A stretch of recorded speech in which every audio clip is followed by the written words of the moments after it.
ನಿಮ್ಮ ವಾಟ್ಸಪ್ ಡಿಪಿನ ಒಬ್ರು ಮಾತ್ರ ನೋಡೋ ಹಾಗೆ ಹೇಗೆ ಸೆಟ್ ಮಾಡೋದು ಅಂತ ಈ ವಿಡಿಯೋದಲ್ಲಿ ತಿಳಿಸ್ಕೊಡ್ತೀನಿ. ಸೊ ಅದಕ್ಕಿಂತ ಮುಂಚೆ ಈ ವಿಡಿಯೋಗೆ ಒಂದು ಲೈಕ್ ಮಾಡಿ, ಯಾರಾದರೂ ಹೊಸ್ತಾ ನೋಡ್ತಾ ಇದ್ರೆ ಆಸ್ ಯೂಶುವಲ್ ಸಬ್ಸ್ಕ್ರೈಬ್ ಮಾಡೋದನ್ನ ಮರಿಬೇಡಿ. ಸೊ ಸಿಂಪಲ್ ಆಗಿ ಇಲ್ಲಿ 2 ಸ್ಟೆಪ್ ಅನ್ನ ಫಾಲೋ ಮಾಡೋದಾಗುತ್ತೆ. ನೋಡಿ, ನೀವು ಕಾಣ್ತಾ ಇರ್ಬೋದು, ನಿಮ್ಮ ಒಂದು ಫೋನಲ್ಲಿ ವಾಟ್ಸಪ್ ಮೇಲೆ ಕ್ಲಿಕ್ ಮಾಡಿ. ಓಕೆ, ವಾಟ್ಸಪ್ ಅಪ್ಲಿಕೇಶನ್ ಇದೆಯಲ್ಲ, ಸೊ ಆಸ್ ಯೂಶುವಲ್ ಅದ್ರ ಮೇಲೆ ಕ್ಲಿಕ್ ಮಾಡಿದ ತಕ್ಷಣ ಈ ರೀತಿಯಾಗಿ ಓಪನ್ ಆಗುತ್ತೆ.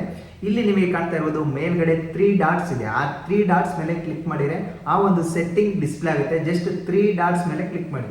3 ಡಾಟ್ಸ್ ಮೇಲೆ ಕ್ಲಿಕ್ ಮಾಡಿದ ತಕ್ಷಣ ಈ ರೀತಿಯಾಗಿ ತುಂಬಾ ಆಪ್ಷನ್ ಓಪನ್ ಆಗುತ್ತೆ. ಇಲ್ಲಿ ನಿಮಗೆ ಕಾಣ್ತಾ ಇರ್ಬೋದು ಲಾಸ್ಟ್ನ ಆಪ್ಷನ್ ಸೆಟ್ಟಿಂಗ್ಸ್ ಅಂತ ಇದೆ. ಕೆಳಗಡೆ ರೀಡ್ ಆಲ್, ಕೆಳಗಡೆ ಸೆಟ್ಟಿಂಗ್ಸ್ ಅಂತ ಇದೆ. ಜಸ್ಟ್ ಅದ್ರ ಮೇಲೆ ಕ್ಲಿಕ್ ಮಾಡಿ. ಸೊ ಅದ್ರ ಮೇಲೆ ಕ್ಲಿಕ್ ಮಾಡಿದ ತಕ್ಷಣ ನಿಮಗೆ ಕಾಣ್ತಾ ಇರ್ಬೋದು ಅಕೌಂಟ್, ಪ್ರೈವಸಿ, ಅವತಾರ್, ಈ ರೀತಿಯಾಗಿ ಸುಮಾರು ಆಪ್ಷನ್ ಡಿಸ್ಪ್ಲೇ ಆಗುತ್ತೆ. ಸೊ ಇಲ್ಲಿ ನೀವು ಏನು ಮಾಡ್ಬೇಕಂದ್ರೆ ಪ್ರೈವಸಿ ಮೇಲೆ ಕ್ಲಿಕ್ ಮಾಡಬೇಕು. ಓಕೆ, ಪ್ರೈವಸಿ ಮೇಲೆ ಕ್ಲಿಕ್ ಮಾಡಿದ ತಕ್ಷಣ ನಿಮಗೆ ಕಾಣ್ತಿರ್ಬೋದು last seen and online profile picture about links ಅಂತ ಇದೆ. ನಿಮಗೆ ಕಾಣ್ತಾ ಇರ್ಬೋದು ನೀವು ಪ್ರೊಫೈಲ್ ಪಿಕ್ಚರ್ ಅನ್ನ ಸೊ ಯಾರೋ ಒಬ್ಬರಿಗೆ ಮಾತ್ರ ನೋಡುವ ಹಾಗೆ ಇಡಬೇಕಲ್ವಾ. ಜಸ್ಟ್ ನಿಮಗೆ ಕಾಣ್ತಾ ಇರೋದು ಪ್ರೊಫೈಲ್ ಪಿಕ್ಚರ್ ಮೇಲೆ ಕ್ಲಿಕ್ ಮಾಡಿ. ಸೊ ಪ್ರೊಫೈಲ್ ಪಿಕ್ಚರ್ ಮೇಲೆ ಕ್ಲಿಕ್ ಮಾಡಿದ ತಕ್ಷಣ ಇಲ್ಲಿ ಎವ್ರಿ ಒನ್, ಮೈ ಕಾಂಟ್ಯಾಕ್ಟ್ಸ್, ಎಕ್ಸ್ಪೆಕ್ಟ್ ಮತ್ತೆ ನೋಬಡಿ ಅಂತ ಇದೆ. ಇಲ್ಲಿ ಎವ್ರಿ ಒನ್ ಅಂದ್ರೆ ಎಲ್ಲರೂ ನೋಡೋ ಹಾಗೆ.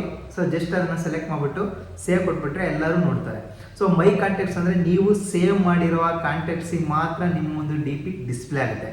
ಕಾಣ್ತಿರೋದು ಇಲ್ಲಿ ಮೈ ಕಾಂಟ್ಯಾಕ್ಟ್ಸ್ ಎಕ್ಸ್ಪೆಕ್ಟ್ ಅಂತ ಇದೆಯಲ್ಲ, ಅದ್ರ ಮೇಲೆ ಕ್ಲಿಕ್ ಮಾಡಿ. ಇಲ್ಲಿ ನಿಮಗೆ ಕಾಣ್ತಿರೋದು ಸೊ ನೀವು ನಿಮ್ಮ DPನ ಯಾರು ನೋಡಬೇಕು, ನಮ್ಮ DP ಇವ್ರಿಗೆ ಮಾತ್ರ ಡಿಸ್ಪ್ಲೇ ಆಗಬೇಕು ಅನ್ನೋದನ್ನ ಇಲ್ಲಿ ನೇಮ್ ಟೈಪ್ ಮಾಡಿ. ಸೊ ಈಗ ಎಕ್ಸಾಂಪಲ್ ಇಲ್ಲಿ ಯಾವುದೋ ಒಂದು ಸೊ ನೇಮ್ ತೋರಿಸ್ತಾ ಇದೆ, ಆ ಒಂದು ನೇಮನ್ನು ಸೊ ನಾನು ಸೆಲೆಕ್ಟ್ ಮಾಡ್ತಾ ಇದ್ದೀನಿ. ಈ ರೀತಿಯಾಗಿ ಸೆಲೆಕ್ಟ್ ಮಾಡಿಬಿಟ್ಟು ಜಸ್ಟ್ ನೀವು ಕಾಣ್ತಾ ಇರ್ಬೋದು ರೈಟ್ ಮಾರ್ಕ್ ಇದೆಯಲ್ಲ, ಸೊ ಆ ಒಂದು ರೈಟ್ ಮಾರ್ಕ್ ಮೇಲೆ ಕ್ಲಿಕ್ ಮಾಡಿ. ಇಲ್ಲಿ ಅಪ್ಡೇಟ್ ಆಗುತ್ತೆ. ನಿಮಗೆ ಕಾಣ್ತಾ ಇರೋದು ಪ್ರೊಫೈಲ್ ಪಿಕ್ಚರ್ ಕಾಂಟ್ಯಾಕ್ಟ್ ಎಕ್ಸ್ಕ್ಲೂಡೆಡ್ ಅಂದರೆ ಸೊ ಅವರೊಬ್ಬರು ಮಾತ್ರ ನಿಮ್ಮ ಒಂದು ಪ್ರೊಫೈಲ್ ಪಿಕ್ಚರ್ ಅಂದರೆ ವಾಟ್ಸಪ್ DPನ ನೋಡಬಹುದು. ಈ ರೀತಿಯಾಗಿ ಸೆಟ್ ಮಾಡಿಕೊಂಡು ಕಂಪ್ಲೀಟಾಗಿ ಬ್ಯಾಕ್ ಹೋಗ್ಬಿಟ್ರೆ ಸೊ ನೀವು ಸೆಟ್ ಮಾಡಿರುವಂತಹ ಈ ಒಂದು ಫೋಟೋ ಸೊ ಯಾರಿಗೂ ಡಿಸ್ಪ್ಲೇ ಆಗೋದಿಲ್ಲ. ಸೊ ನೀವು ಅಕ್ಸೆಪ್ಟ್ ಕಾಂಟ್ಯಾಕ್ಟ್ ಅಂತ ಇದೆಯಲ್ಲ, ಅವ್ರು ಮಾತ್ರ ನೋಡ್ತಾರೆ. ಈ ಒಂದು DPನ ಅವರು ಮಾತ್ರ ಡಿಸ್ಪ್ಲೇ ಆಗುತ್ತೆ. ಸೊ ಈ ರೀತಿಯಾಗಿ ನೀವು DPನ ಅವ್ರು ಮಾತ್ರ ನೋಡೋ ಹಾಗೆ ಸೆಟ್ ಮಾಡ್ಬೋದು. ಸೊ ಈ ವಿಡಿಯೋ ನಿಮಗೆ ಖಂಡಿತ ಹೆಲ್ಪ್ಫುಲ್ ಆಗಿದೆ ಅಂತ ಅಂದ್ಕೊಂತೀನಿ. ಸೊ ಹೆಲ್ಪ್ಫುಲ್ ಆಗಿದ್ರೆ ಒಂದು ಲೈಕ್ ಮಾಡಿ, ಯಾರಾದರೂ ಹೊಸ್ತಾ ನೋಡ್ತಾರೆ ಆಸ್ ಯೂಶುವಲ್ ಸಬ್ಸ್ಕ್ರೈಬ್ ಮಾಡೋದನ್ನ ಮರಿಬೇಡಿ.